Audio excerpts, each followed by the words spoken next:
our show sponsors, RealAg Radio, Corteva Enlist E3, and ADAMA Canada. By listening to you and remaining unapologetically crop protection, we leverage the world's largest library of actives to provide innovative solutions to your greatest challenges. Tell your ADAMA sales rep what you're looking for today.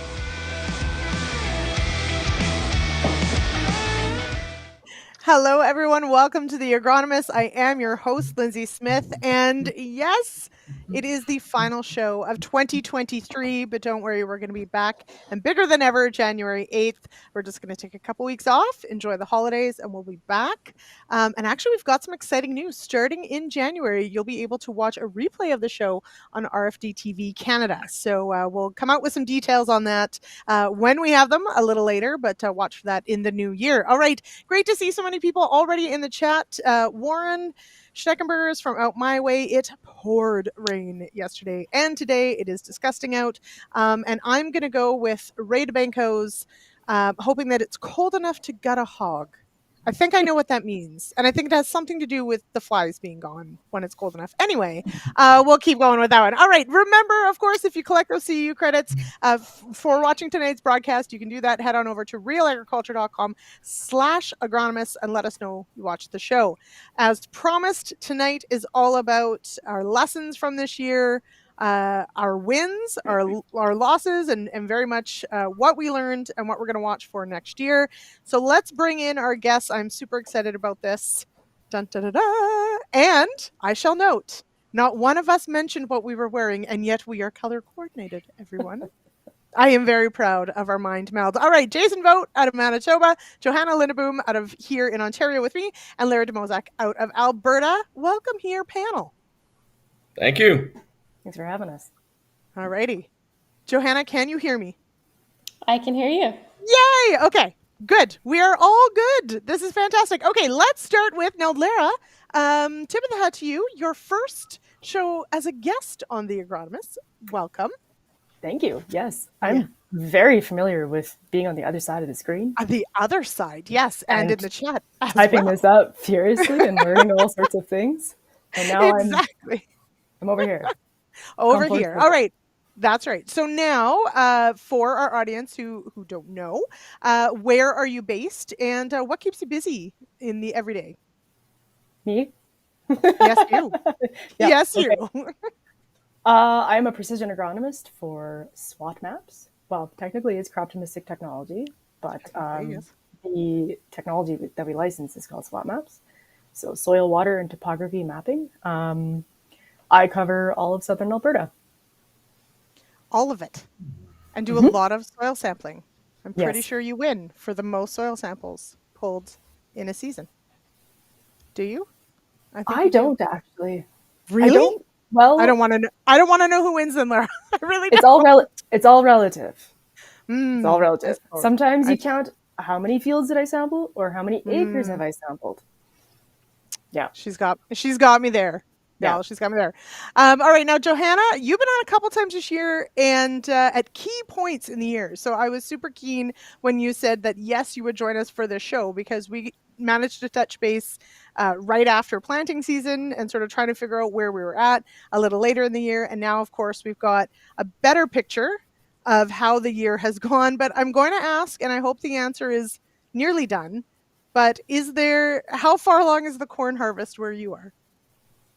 I think we actually are getting very close. So at the beginning of last week, I would have said we had up to 30% left in our territory, but we had a really big push last week before this rain. And I think we're maybe down to the last 10%. Oh, let's hope. It has been an odd fall, everybody. We had more snow, I think, than you did, Johanna, but it all depended where the streamers were. And now, like Warren said, we are wet and it is yucky. So that brings us to Jason. Are you going to split the difference? You are in Manitoba, which is not the cap, but we're going to call it halfway. Yes. How did your season wrap up? Yes, we wear hoodies, not bunny hugs. So that's a good distinguishing feature between us and the Gap. So we finished off really well. Actually, we had some moisture in the fall here too, which replenishes things from a relatively dry season. But we had a good open fall as well. So a lot of field work got done. Harvest got completed. A lot of fertilizer went down. We got all the soil sampling done that we needed to do. So overall, it was really good. Mm-hmm. Now, we were talking just before we went live about how early you can soil test and how late in the fall. And Johanna just gets to like plug her ears and be like, I don't have to do that until, things are actually wrapped up. But both Lara and Jason, dry seasons for the most part. Lara, I think that's an understatement for the area that you've been in for the past few years. So can you start too early? Or if the crop is off, it's time to go? Well, when you're talking about volume, the best time to go get a sample is just when you can. Mm-hmm. So, yeah. Don't have that many acres. Yeah. So but you both have been sampling in August, like in the past couple of years, as soon as the crop is off. Yeah. As Okay. late as December. So when the ground freezes up, then you're done. Yeah. Mm-hmm. Yeah. Yep, exactly. Okay. Now, Johanna, for those super late corn acres, are we just ignoring things, or did you go and grab samples in between the rows? What's the idea there? Ideally, you grab samples in the wheat crop the year before, so you already have a good test on file.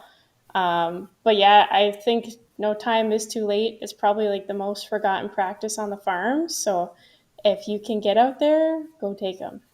Mm-hmm. Absolutely. Good advice. Okay. So tonight, I asked the three of you to sort of bring some of your top challenges from the year. And there are a couple themes between all of them. And of course, some things that are unique to each of your areas. So we'll hop between each of you and cover some of that. And we've got some great visuals to share with that as well. But of course, everyone in the comments, you're welcome to also share perhaps what was your top agronomic challenge this year, or maybe your top win. And Johanna's got I really like that question of what did we get right this year? And I think that'll be something that we'll talk about as well. But let's start. I want to start. I think we're going to talk a lot about soil, especially if we've got Lara DeMoissac here. We're going to have some soil discussions, which is great. Yeah, that is good. That is in her wheelhouse, and she would like us to talk about that. But I also want to talk about weeds and weed control. And Jason, I'll start with you on that one. Okay. Of course, I'm sorry, but we kind of have to. Oh, my camera is doing silly things. In that. You happen to live in an area that found some pretty nasty weeds recently. Yep. Did you find more this year? And we did which actually. One? Well, we did. We didn't find any more Palmer. And just talking with the other industry specialists like Dennis Lang and Manitoba Agriculture and Kim Brown, I don't think any more Palmer was found, but there was more water hemp found. We found some ourselves, but I think the majority was found further in the southeast part of the province. Through the work that Dennis Lang was doing and Kim Brown. So there was definitely more water hemp found. And this is just through our network. There could have been a lot more found through other agronomists and farmers that maybe just weren't reported. But there was an updated map put out that they showed at the Agronomist conference last week.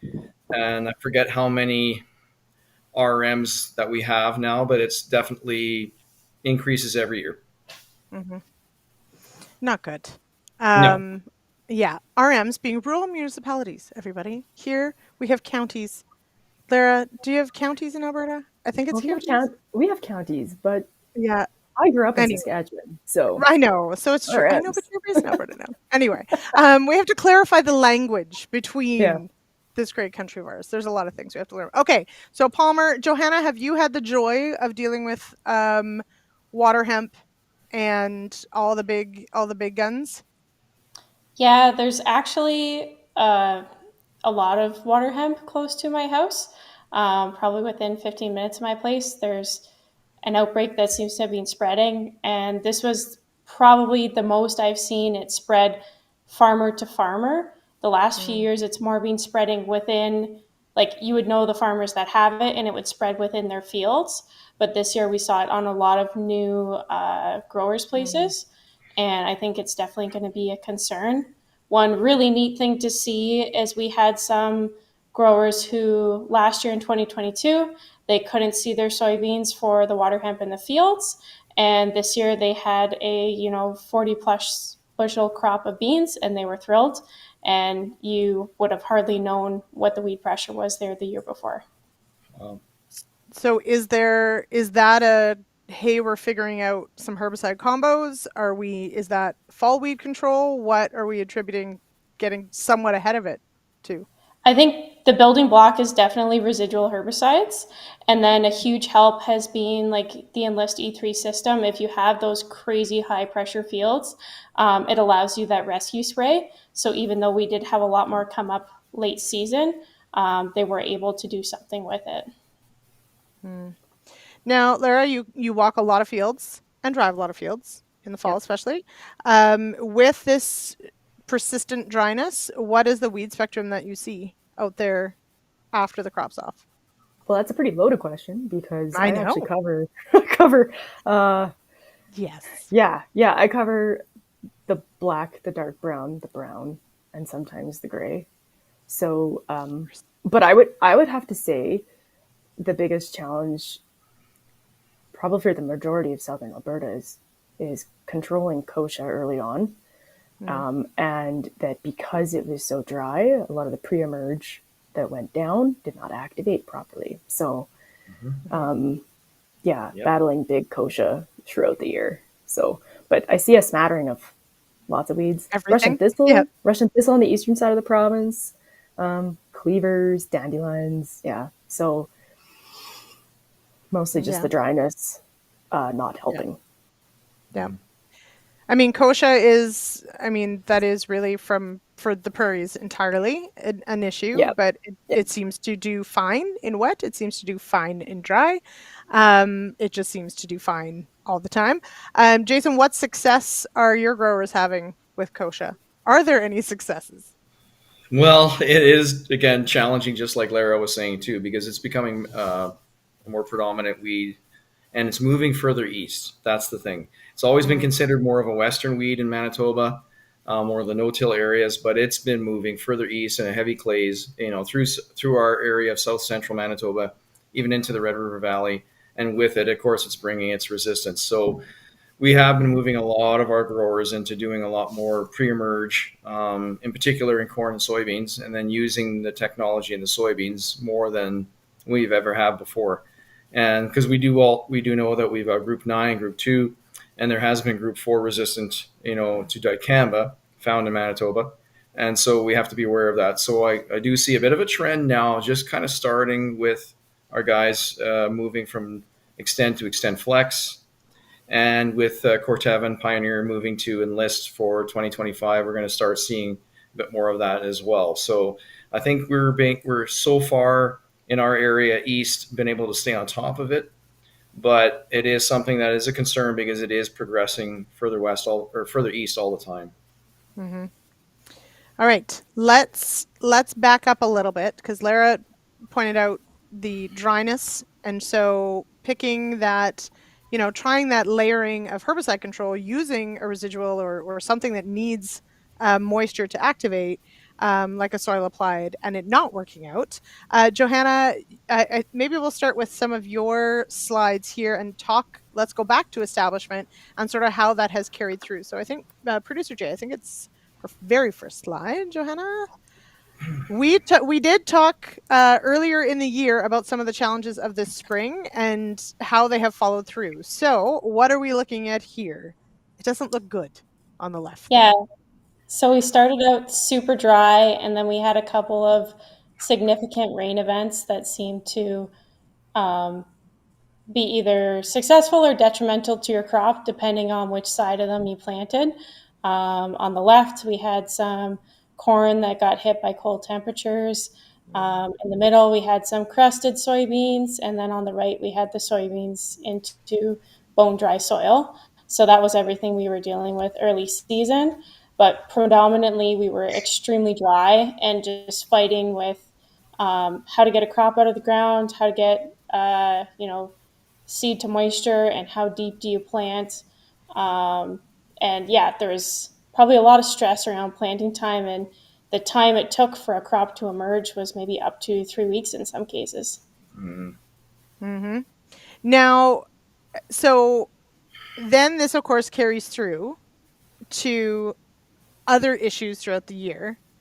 And this is where we look at a few different things, but I think it's your next slide of how that translated to fungicide timing, because I think certainly for Ontario anyway, one of the big stories this year really will be gibberella and dawn, as well as tar spot. So how did stand establishment make it harder or easier this year to make this call? Yeah, so I think typically, we have that picket fence stand of corn, and this year things were a little bit off. And even in some cases, they might have been 1 to 2 leaves off, but we really saw that come out at silking timing. Normally, that green silk window is supposed to be 5 days long. We found it up to 12 days long in our territory, and I think we really struggled to get that perfect window to apply a fungicide because not everything was at the same stage at the same time. And you can see in the picture in the middle, a lot of the plants actually had secondary cobs on them, and those were not silking at the same time that the primary cobs were. So in terms of trying to time that gibberella fungicide, it's really, really hard to hit that window if you don't have that perfect stand. Mm-hmm. Which I think the numbers, we're still waiting to see the full impact. Most of the numbers are in as far as where we sit. It is not as bad as it could have been, but it certainly has been a challenging year for gibberella and for dawn. And the tar spot one is a really interesting one. And I think we're probably still waiting to get some of that data to come in, but certainly we saw enough evidence of anywhere there was a miss, goodness could you tell, or if there was a check strip or anything like that. In the places that had pressure, it was pretty significant, the difference. So pretty cool. It looks hideous, I'll tell you that much. All right, now let's jump to similar situation in at least the dryness word. It's all relative though, right, Lara? Jason's first batch of photos here. Let's get a look at the difference between Ontario and Manitoba as well. Mm-hmm. Yes. So also dry conditions to start. What was the story this spring? Yeah, so similar thing. We started out actually fairly moist. Like we weren't early seeding, second or third week, last week of April. We were still into that first week of May. Not as late as 22, but we still had some decent moisture. But we turned so hot and dry with a lot of wind so early that as guys were getting into the field and started progressing through seeding, things dried up so quickly. And so it was kind of a daily, adjustment that you had to make. So that one picture behind that red planter, it's my truck, following him in the field, checking his depth, checking his placement, kind of trying to help him adjust on the fly, to kind of adjust those conditions. And then I guess to point out, the situation we're dealing with is that you see that case and quad track and Borgo drill in the middle left next to it. If you zoomed in, that was a seed row where a grower had seeded down to about an inch with his wheat seed, and that was all dry, sitting and dry. And that was like May the 4th. So we were just getting started, and it was already starting to dry up. And so that, of course, as Johanna pointed out, led to a lot of uneven emergence once we did get rain. And like she said too, we had cases here where we were 2 to 4 weeks, or 2 to 3 anyways, weeks difference between what emerged first to what emerged later when we got rains.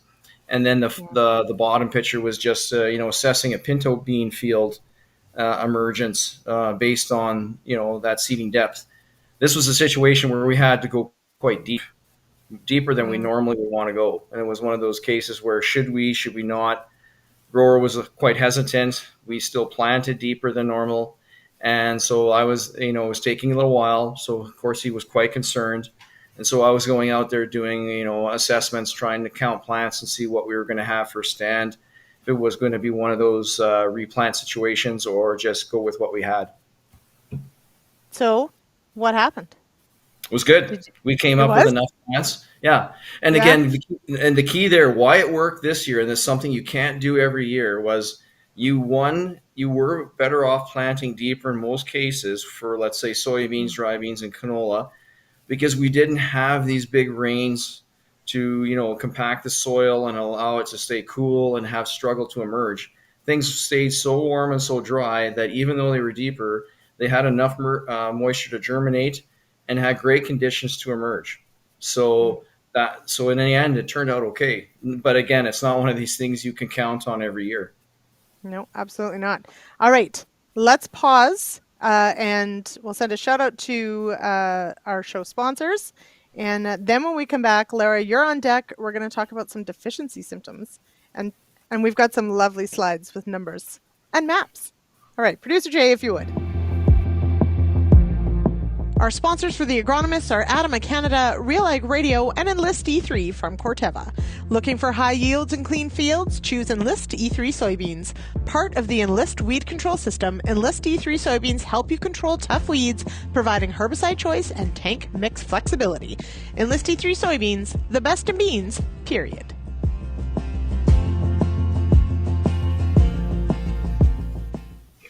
Sorry, I got lost in the groove. All right, so Producer Jay, if you would bring up Lara DeMoissac's, I think it's your first slide, is it, Lara?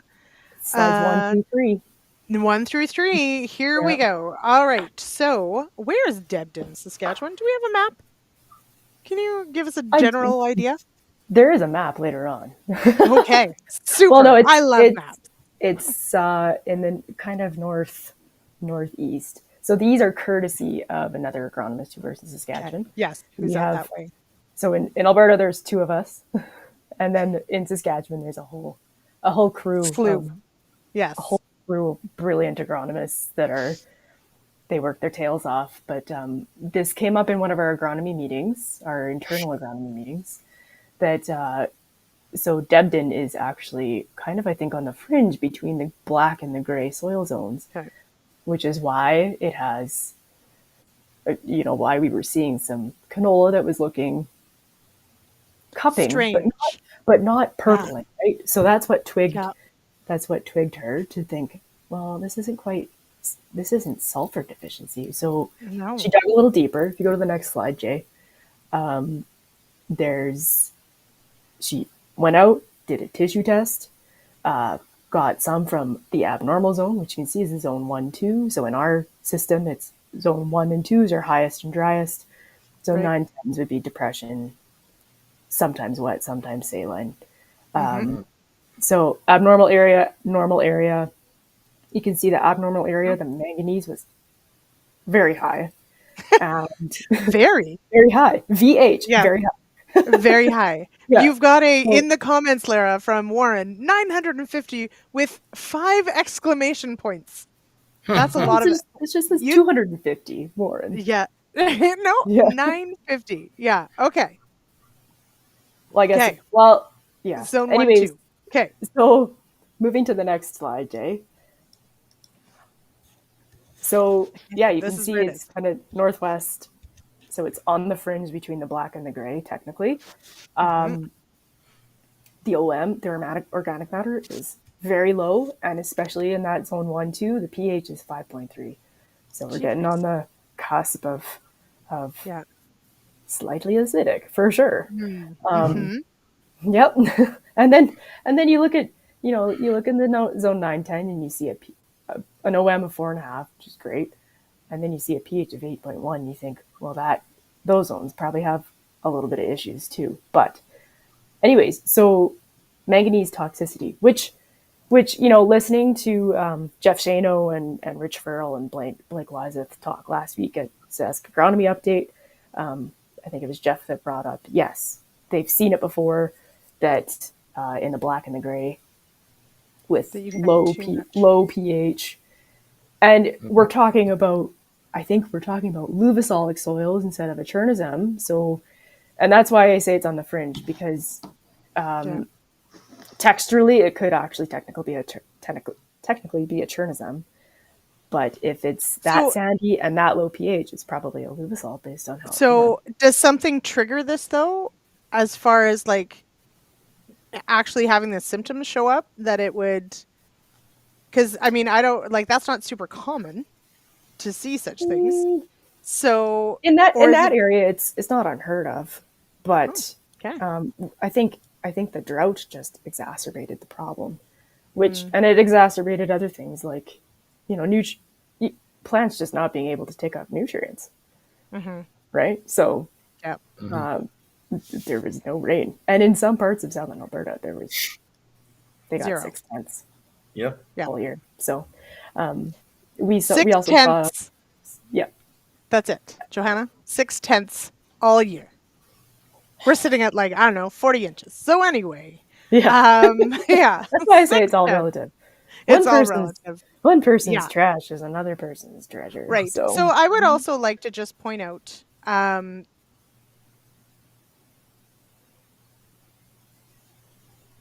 no.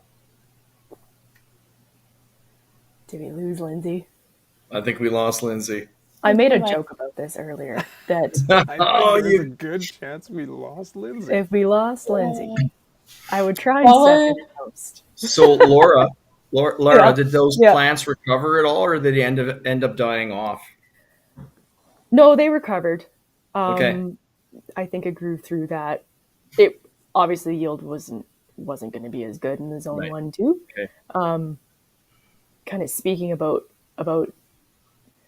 areas that did not receive a lot of rain, I actually saw some crops pull through that I didn't think were going to make it after that really hot spell, because the soil had just crusted over.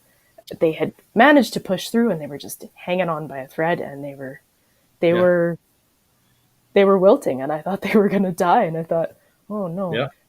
And we saw that in general with canola here. It was just impressive. Yeah.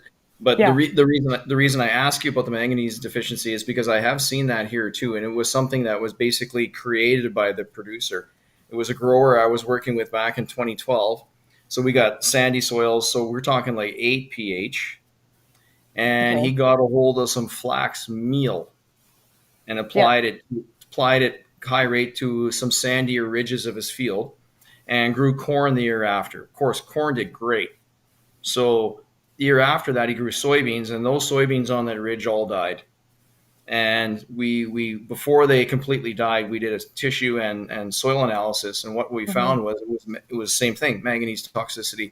What the flax meal had done is it dropped that pH to like 5.5. And so there was this massive uptake of manganese and all these other nutrients. So it was quite dramatic.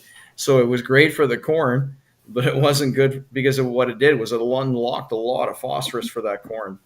Well, and I think this is kind of an issue that's creeping up on people with the use of certain nitrogen fertilizers. Is our soil pHs are starting to drop, right?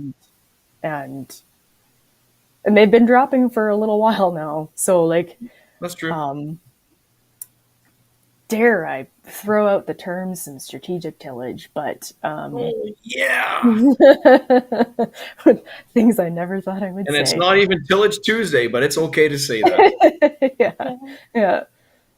And to give kind of the Ontario perspective, I know Warren had mentioned like the 950 with the exclamation marks. I quickly pulled up one of our corn tissue samples from this year. It was 95 parts per million. So we're looking at 10 times less what your toxic levels were. And that's for like a medium testing. Yeah. Yeah, exactly. Man, unreal. So what should we move next to, Warren? Actually, Jay, if you want to pull up the next slide. Okay, let's move on to the next one here. I mean, sometimes there's nothing more helpful than to just go back to the basics of soil concepts, I think. But yeah, looking at the manganese being toxic at that level, at that pH. Yep. Yeah, not uncommon. Exactly. So, yeah. Yep, you're right. What are you seeing in your area, Johanna, as far as nutrient issues this past year? We get a lot more manganese deficiency, I would say. That's more of a struggle for us. Nitrogen loss late season, because we had a massive amount of rain, was a concern for a lot of growers. So there's been a lot of debate and, hindsight 2020 as to when I would have, could have, should have applied and used the stabilizers. Another big thing, like I'm near some sandy soils, and we had, with the dry weather and then some critical rains that seemed to shock the corn crop. We did have some fertilizer burn this year that showed up and looked like a lot of deficiency symptoms, but we think it was more so some root burning. Okay. Yeah. Now I'm seeing here from Jim, how did the smoke affect the crops? And I've been asked that in Ontario. My personal theory is that we didn't actually get a lot of smoke here, but I think you guys know what smoke is. So I'm very curious to hear your guys' thoughts on that. Well, it's interesting you say that because we had a lot here, obviously, in Manitoba, majority coming from Alberta. And I know Ontario would have had a lot coming, or the eastern United States would have had a lot coming out from Quebec as well, and you in Ontario probably as well. But a lot of growers would tell me here, well, our canola crop did really well because it got, well, not only by the smoke, but, the smoke helped.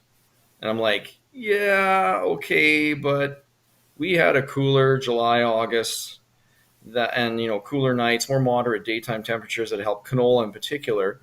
But what I had heard from some other guys, and even listening to Wheat Pete, Peter Johnson talked a lot about how he thought the smoke maybe inhibited getting the heat units you guys needed for corn. Mm-hmm. Yeah. And so, which would make sense. And so I just wondered if you had heard that as well, because to me, it's like, oh yeah, it might be okay for some crops, but then there's those other ones where, yeah, it could definitely cause issues. Yeah, I do have to backtrack. Warren's speaking up for the Eastern Ontario folks. He said that they did have a lot of smoke over there. But I think at the end of the season, depending on where you were, we were maybe 150 to 200 heat units short for corn. And I think between the smoke and also in August and late July, we had excessive rain and a lot of cloud cover. So that definitely played a part. Gotcha. Oh, wow. I like the new and improved Lindsay. You've been called in for backup, haven't you, Sean? Got a haircut. Well, I used to host this show, so I kind of half-assed know what I'm doing. Yeah. Well, where were we? We were getting into nutrient side of things, So Lara talked a bit about that, and Johanna and myself did as well. We had discussed weeds before that, and some of the dry seeding conditions. So we can go anywhere from there. So did you talk about disease? No, we did not. Oh, okay, cool. Well, I think let's do that. Biggest disease issues of this past year. I know for me personally, like when I'm talking to pulse growers across Western Canada, continue to hear significant concern about Aphanomyces and the impact that it has going forward. That's just one of them. For everybody on the panel, Jason, let's start with you. Biggest disease issue you felt in 23. I think our biggest disease issue here still kind of falls into realm of canola when it comes to, where things are at with verticillium and blackleg and the interaction between the two of them. Because, foliar diseases in wheat, fusarium in wheat, Sclerotinia in canola, yeah, it all depends on the year too, right, and the amount of moisture we get. But I think we're still trying to, figure out where we are with the blackleg and verticillium. Verticillium really showed its ugly head in 2022, and so did blackleg. But this year didn't show up as much. And I think part of the reason, especially through talking with some of the seed suppliers we've had meetings with, is that we had a lot of late rains that did actually help the canola maybe grow through it. And usually that verticillium shows up later in the season that might have helped it kind of grow through it and not show up as much. But that's just what I'm kind of looking at on that side of thing. The other thing, too, that I would have to say is that we've had so many dry years in a row, like 18, 19, 20, 21. They've had those moisture situations, let's say, in the fall. But we've had a lot of deficit or reduction in the pathogen. So sclerotia in the soil, creating the apothecia for Sclerotinia, fusarium. And so we've had issues now or thoughts now that we don't have the inoculum built up in the environment like we used to have. But the challenge now is it eventually will come back. And so when is it going to become a problem? So even though, last couple, not 22, but this past year and in 21, we were able to get away with a lot of not fungiciding fields of certain crops.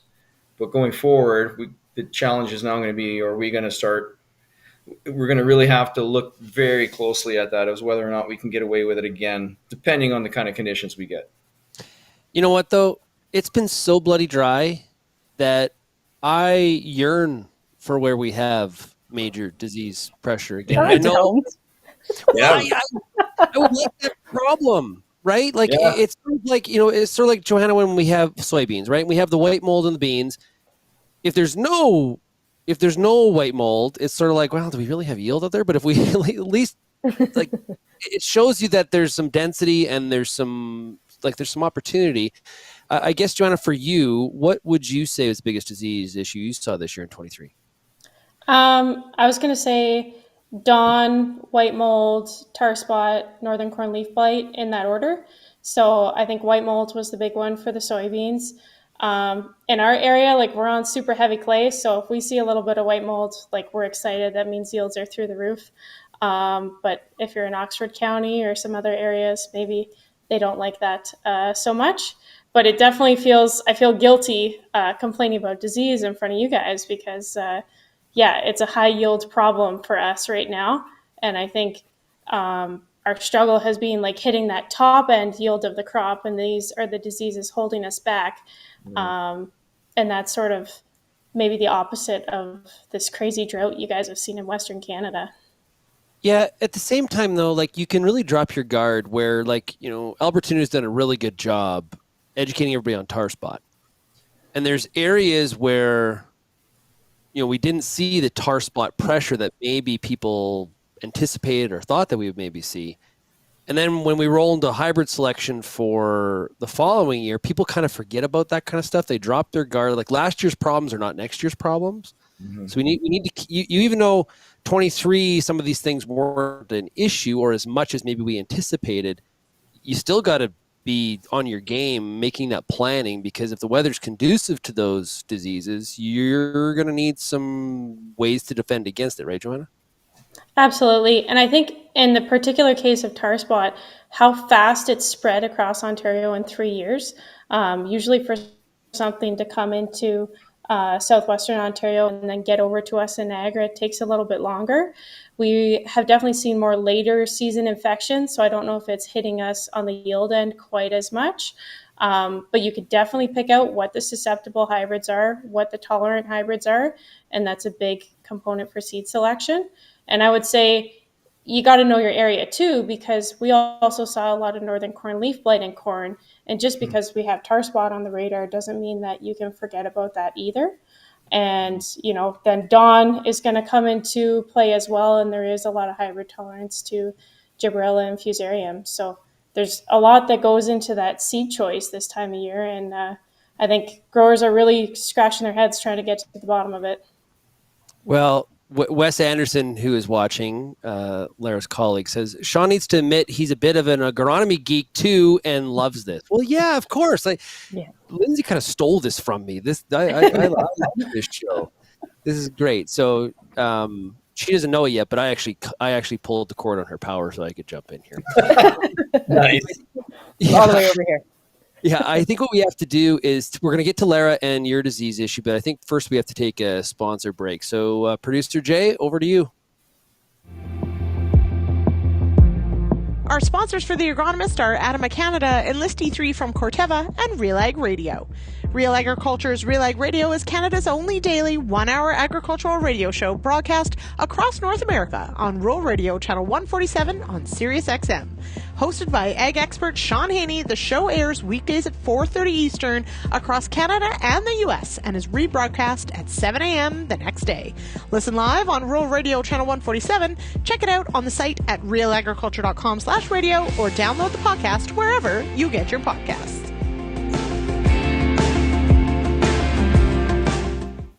It's a really good show. Encourage you all to listen to that show. We're on Mondays, like today, it's Agronomic Monday. So usually on Mondays, we talk to Peter Wheat Johnson, who is a frequent contributor to this show as well. So, Lara, let's hop over to you. I know it's super dry, but what about the disease issue? All right. So that being said, yep. Yes, it's super dry. However, it's a great opportunity for some people that did still spray some fungicides to do efficacy checks and some trials. And I would be totally remiss if I didn't say that Northern Alberta or Central Alberta, they got hammered with some rain. So there was definitely some disease issues, some that I didn't really have to pay attention to. But yeah, good opportunity for guys to check, leave an on-off strip, right? And check and see if this fungicide really did pay off for them. But another one that did pop up would be aster yellows, which was threw us for a loop for sure, thinking, oh, well, this looks a little bit like potassium deficiency, and maybe it's the drought kind of making the problem worse, but thinking, well, but the symptoms aren't quite right. So it was a real test for, some of my colleagues and myself. I saw some too, to flag it, take samples at the right time, make sure your farmer is telling you exactly where they're seeing it, and then send it off to the lab and get it confirmed. So I think we're still kind of waiting on some results from Tyler Wist's lab at AFC in Saskatoon, but yeah, aster yellows. Who knew? So I'll ask the dumb question for some people that are watching. What are those symptoms? What do they look like? Yellowing, and kind of a clubbing. Kind of a pigtailing of leaves, like a twisting and weird curling, and then in the heads it'll be like it attacks the flower technically, so it'll abort the flower. Any big takeaways or learnings, Lara, from this year that kind of caught your eye and worth mentioning? Oh, so many. In terms of, can it get any drier? Yes, it can. Yeah. I think actually, you know what? This is a good time to bring up another one of my slides. This year was a very good connect the dots for me of looking at a set of soil test results. So slide number 5, Jay. Looking at a set of soil test results and thinking, oh yeah, that's probably what's going on here. So high pH in his zone 1-2, really low phosphorus, which is definitely pretty prevalent in the brown and the dark brown this year. Very, very low phosphorus. And then you look at that calcium number and you think, oh, it's kind of high. So maybe there's some tie up of, calcium and phosphorus tie up there. But the pH really, really points it out. So that's most likely an eroded hilltop that's kind of showing its true colors there. And you can kind of see the rest of the story where did the eroded soil go? Well, it's kind of down in the zone 7, 8, 9, 10. So if you flip to the next slide, Jay, same farm, totally different soil. So really high EC, really high salinity in there. And that sodium percentage, that's definitely above 15%. So we consider that a solonets. And you look at the map and you think, yeah, it matches up with that kind of that band of solonetic soil that comes down the eastern side of Alberta. So just really, really interesting to start putting soil test results together with different parts of the province and how things, how that soil formed, what to look out for, why it would be causing issues with the nutrients themselves. Jason, what are you seeing in some of the soil tests that are things to potentially make sure that we're considering when we're forming our 24 strategy? Yeah, and again, for us, it's, I guess, kind of more along the lines of it was more what we expected. We had those really droughty areas, and so wherever we had a poor crop, we do have those higher residual nitrogen levels, even some higher phosphorus type numbers as well. But what was interesting too, though, is we had cases where we had pretty good crop. And there was what you typically find, 30, 40 pounds residual nitrogen, maybe 50. So, kind of where you want to be. The grower knows that at those kind of levels, he didn't short the crop and he got good yield off of them. But we also had situations where we had guys growing really good, exceptional canola or let's say corn crops. and still had 90 or well over 100 pounds residual N.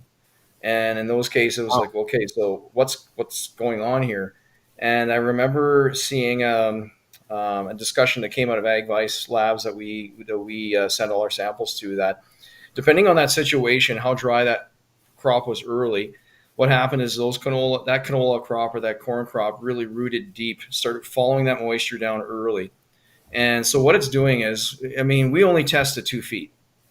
And so if you went down to 4 feet, there's a lot of water, not just moisture, but a lot of nutrient down there too, including nitrogen. And so what was happening is those roots up top are not accessing that nitrogen because there's no water there. And so they're bypassing that end in that top 2 feet and finding more down below to achieve those yields. So that's what's leading to us then now finding those higher residual numbers up top. So we had those kind of situations as well. So it was quite interesting to see that happening this year. And then, of course, the nitrogen value or that nitrogen number off that soil test is a pretty accurate number. And so, yeah, we can take that now to the bank and help adjust that fertility plan for that grower for next year. I can back that up too, Jason, because our soil moisture probes, the network of soil moisture probes that we have, we were picking up root activity down to 90 to 100 centimeters. There you go. So, yep. Yeah. Really? Really far down. Yeah. Yep. That's why I wish we grew sugar beets here, because then we could sample down to 4 feet. We have a better idea.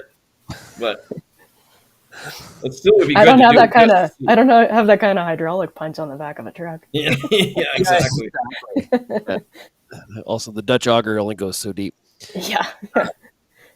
For Johanna, for you, I don't know if I can't remember. Have we covered insects yet?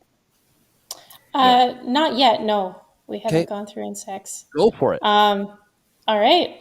So with my area, we didn't have aphids that were sprayed, but I know in the rest of the province, we did have an aphid year in some areas. It wasn't crazy, but there's definitely big pockets. So that's something to watch out. And that was coming off of a year where we had not a very harsh winter. So I wonder if that sort of plays into it. And here we are looking at another green Christmas. So who knows what this winter is going to bring, if we'll actually get some weather to kill off some pests in between. And another thing that's come up, and it's kind of hit and miss, is Western meat cutworm. In some of our area, we definitely had higher trap counts than we've seen the past few years.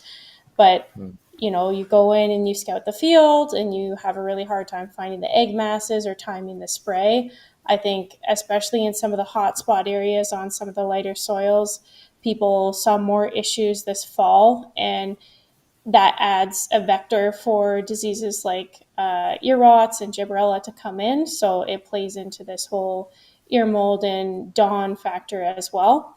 And that's something I really struggle with, because I always look through a lot of cornfields at tassel timing, but it's really, really hard to find that economic threshold. So oftentimes we hold back from spraying, and then you come back in the fall and sometimes you wish you would have done it. You're talking about corn yields. Who's I talking to last week? Oh, Paul Hermans from Pioneer. And we were talking about David Hula and doing 632 bushels on corn, breaking a new record. And it's so amazing to me how, it wasn't that long ago we were talking about, could we do 400 or what would, 5, and now we're at 632. It's absolutely amazing. And of course, that's not like across a whole field. It's, that's a yield contest. So, but it's showing with certain kinds of management how far we can push that current plant structure to really, really push out a yield that one time we thought was completely unfathomable, Jason. Yeah. Oh, I agree. Yeah. And we see it before. Sorry, Jason. No, go ahead, Laura. I was just going to say, I'd love to see the before and after soil test results for that. Oh, yeah, no kidding. Good question. Yeah, that's a good point.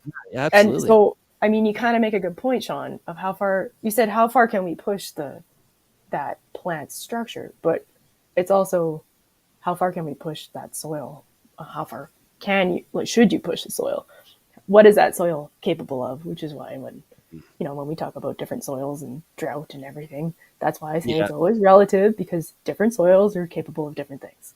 Yeah, well, you look at Saskatchewan, some of the yields that people got in Saskatchewan this year with, pretty decent moisture at the beginning, or at least a good start, and really, really not a lot of moisture through the back end of the season, really until harvest. And I don't know, most of the growers we've had on the Farmer Rapid Fire on Thursdays, and I was at the APAS meeting a couple of weeks ago in Regina. Everybody, if you'll admit, yields are better than I thought. Yeah. I didn't expect I was going to get that kind of yield with the little amount of rain that I had. We make fun of Stats Canada all the time about how they can't predict what the production is going to be. We can't even estimate our own fields from time to time. Yeah, that's true. Johanna, when you hear about 632 bushels of corn, does that blow your mind? Absolutely. It's actually kind of neat. We're in Haldeman Niagara, we're probably one of the lower yielding areas of the province for corn, and no one would consider us corn growers of Ontario, really. But this year we tried to have a competition with some of our customers, and we called it Reach for 300, because years back, one of the agronomists who works with us, Jerry Winicki, had this 200 bushel corn club.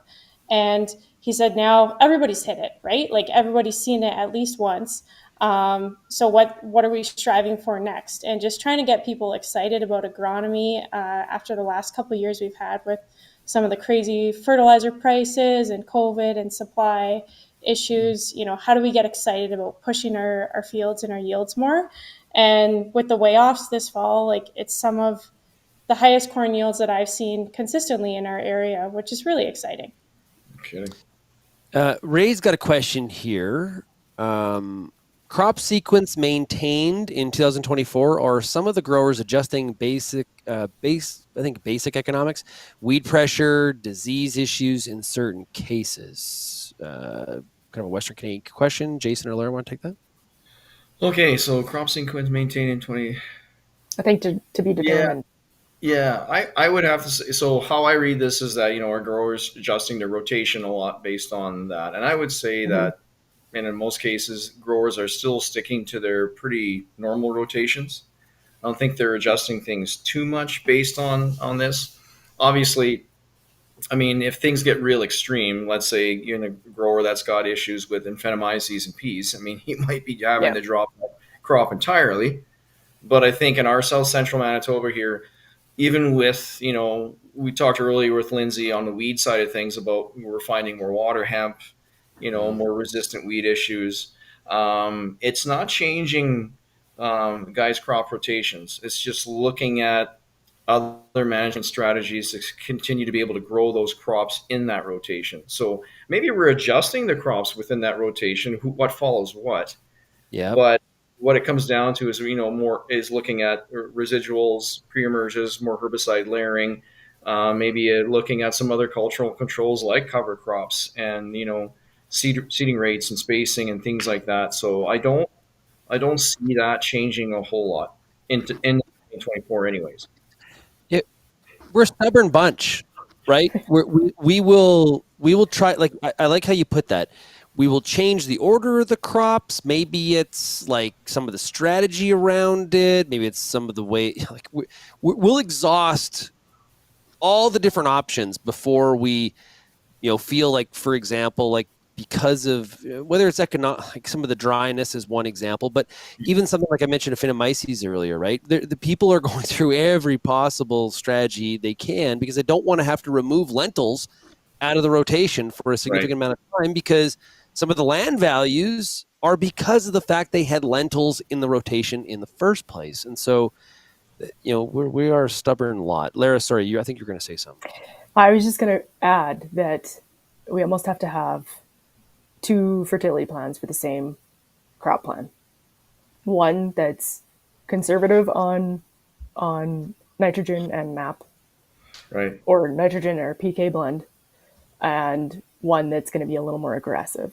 And it's all going to depend on how much moisture you get in the next month and a half. Yeah. So, that's kind of one more piece of the puzzle, and so that's a good point. Wednesday on RealAg Radio, we're hoping to have a meteorologist on to talk about the weather forecast, which it's not a good way to go into Christmas with that kind of thing. Well, and this week I was watching Andrew Pritchard's Monday review. He's very good. Yeah, and he's like, well, I'm sorry to say it, guys, but nothing really is going to happen in the next 2 weeks. And you kind of look at the long range and think, it's unseasonably warm. So, but my understanding is this whole La Nina switch is sort of like flipping back, and it's at least that's my understanding. I'm going to try to get to the bottom of it. Now, where things are a lot better, Johanna, what's kind of the scuttlebutt? Like, I'm going to be at the Ontario Ag Conference that first week of January. That's kind of where we hear a lot about if there's going to be any changes to, some of basically it's how much corn am I going to grow, and everything sort of else just kind of falls in line. Wheat's already in the ground. For the most part, I think a lot of it did get planted, at least the intention. Do you see much change in corn versus beans in the year ahead at all from an agronomic standpoint? I think in some areas people are talking about it and they're thinking about it, because if you look at the cost of production right now, it is pretty tight between corn and beans. But at the same time, I agree with you. We are a stubborn bunch. And a big thing to remember in terms of soybeans in Ontario is we have, SDS and soybean cyst nematode creeping up on us, and it's spreading every year. And you have to have rotation with those fields.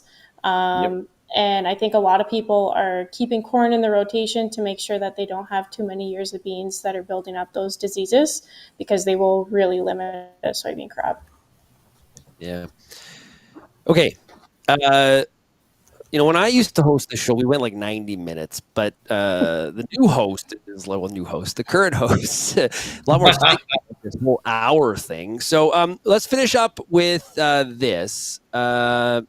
Biggest thing you're watching for in 2024. We've talked a lot about 2023, a little bit about 24, but let's think about the year ahead. What's a couple of the things, or one thing that you really are focused on in the year ahead from an agronomic standpoint that growers need to know about, or agronomists that are, of course, watching the show? Jason, let's start with you. Yeah, just really quickly trying to think here, and I would say the weed issues trump everything else right now.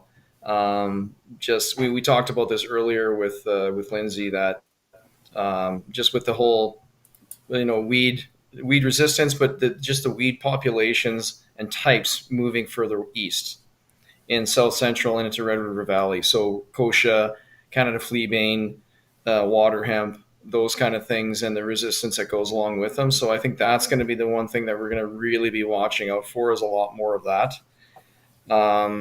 I guess outside of that, maybe we didn't talk too much about insects here on the western side, but flea beetles. I mean, a lot more canola is getting treated with Lumiderm and Buteo. We saw significantly less spraying last year, but we also had great conditions for the canola to go into the ground and emerge. So but we still had a lot of fall populations of flea beetles, and what that's going to look like next year and the kind of spring we're going to have. But I think it's going to be those two things, weeds and insects. Okay, good list. I think Lindsay mentioned it at the opening, but remind everybody, starting in January, I believe January 8th, we will be showing this show, the replay, on RFD TV Canada. So if you get that on your cable provider, I'm not sure if it's on satellite dish, but for sure in your cable provider, you can watch the show. More details to come. Okay, Johanna, how about you? I would say biggest thing I'm looking for is, what is the limiting factor with your yield? Sorry. Jason's so mine, because I'm normally excited about weeds, but I think for every grower that's going to be different, right? And I've had some scenarios this year where people were testing, different rates of this or that, and for some it paid, for some it didn't. And I think you really have to dial into that on your own farm. And we've had, let's be honest, we've had 3 good years of crops in Ontario, and for some cases, really good years. And I think we really need to start looking at the on-farm trials and what can we do next? How can we get better as a farming operation? And that's going to be individual to everybody. Yeah, strip trials. Do that. I just did. been ingrained to me from Pete. He's all like all these years of talking to him on every Monday show. Like, if you are going to try something, do some test strips. Just don't miss on that. Like between the visual and taking it to yield, it just you don't know if you don't do it. What you don't know. Yep. If you can't measure it, you can't manage it. We got a whole bunch of sayings. Okay, Lara, how about you? Yeah, I'm going to echo that. Let's get back to Liebig's law of the minimum. So in my neck of the woods, I'm going to say that there's maybe some creeping potassium deficiency that we need to keep an eye on, that before we go after any type of copper, I'm going to go after the potassium, and I'm going to build the phosphorus. So, take a careful look at your soil test results. Go over them with your agronomist. Say, well, I'm seeing these deficiencies show up, but maybe the balance of overall nutrients is out of whack, right? So go after, the low-hanging fruit and go after the most limiting nutrient first. So that's my 2024 looking ahead prediction. It's an important one. It's a good one. Okay, I want to mention to everybody that make sure you apply for your CU credits from watching this program. Email comes, I believe it's tomorrow morning, so you can do so. Also, we're off for 2 weeks. Lindsay took a break early, but what can I say? No, she had a whole bunch of weather issues, the power outage and craziness. I knew this was going to happen too. Well, we may do, and appreciate y'all hanging on and continuing the show without the host. That was great. I appreciate that. That is dedication as a panel for sure. I want to thank all of our sponsors here this evening. Really appreciate that as well. Want to wish everybody on the panel as well in the audience a very, very Merry Christmas. You're running out of days to get your Christmas shopping done. I know I need to get started. I'm sure Jason does too, because it's a total guy thing. Are you in that boat, Jason? No, I'm good. I'm set. Oh, dude, what are you doing? You're making me look bad. I have 4 kids and a girlfriend, so gotta have everything ordered and ready, right? So I'm good. Ducks are in a row. That's impressive. Johanna, are you done Christmas shopping? If I'm done, but we don't do much. I married into a Dutch family, so the less money we're spending, the better. And it's very minimal. Yeah, well, I can relate. I can relate. And Lara, how about you? We also take a pretty minimal approach in our household, but we also have some larger expenses coming up. But to be determined on those too. So. Yeah, very small Christmas presents. Well, all good. Thank you, panel, for tuning in, and everybody. Lots of familiar names in the chat that are tuning in here every single week. We really appreciate it. This is really a lot of fun. RealAg in prime time. It is the Agronomists, and I want to thank everybody for tuning in. And we will see you again, of course, in 2024 in 2 weeks. Cheers, everybody. Cheers. Good night, everyone. Okay.